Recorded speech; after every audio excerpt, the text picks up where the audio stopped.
بسم اللہ الرحمن الرحیم۔ حضرت عیسیٰ علیہ السلام کا واقعہ اسلامی عقیدے کے مطابق بہت اہم ہے، خاص طور پر قیامت کے نزدیک آنے والے وقتوں میں۔ حضرت عیسیٰ علیہ السلام کو اللہ تعالیٰ نے آسمان پر اٹھا دیا تھا، اور یہ ایمان رکھا جاتا ہے کہ وہ دوبارہ دنیا میں نازل ہوں گے۔ حضرت عیسیٰ علیہ السلام کی دوبارہ آمد اور امام مہدی کا ظہور ایک دوسرے سے جڑے ہوئے ہیں، اور یہ دونوں کے بارے میں احادیث میں تفصیل ملتی ہے۔ حضرت عیسیٰ علیہ السلام کا نزول۔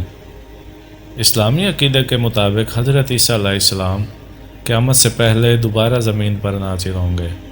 وہ دمشق کی جانب ایک سفید مینار پر اتریں گے۔ ان کا نزول اس وقت ہوگا جب دجال کا فتنہ اپنی انتہا کو پہنچ چکا ہوگا۔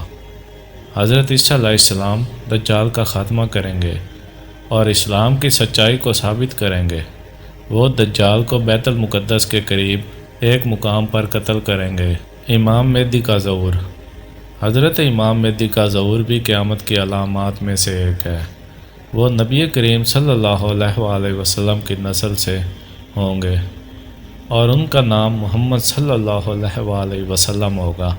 وہ دنیا میں انصاف قائم کریں گے اور مسلمانوں کی قیادت کریں گے۔ امام مہدی کے دور میں ہی حضرت عیسیٰ علیہ السلام کا نزول ہوگا، اور وہ ان کی قیادت میں دجال کا خاتمہ کریں گے۔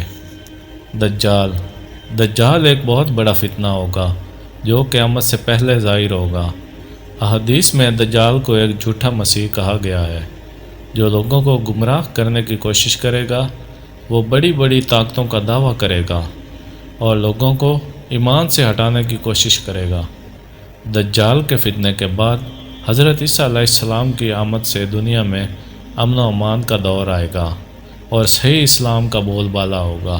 یہ اسلامی روایات مختلف احادیث میں تفصیل سے بیان کی گئی ہیں، اور علماء ان کی تشریحات کرتے رہتے ہیں تاکہ امت مسلمہ ان واقعات کے بارے میں آگاہی حاصل کرے۔ تو دوستوں، اپنا بہت سارا خیال رکھیے گا۔ ملتے ہیں اگلی ویڈیو میں، تب تک کے لیے اللہ حافظ۔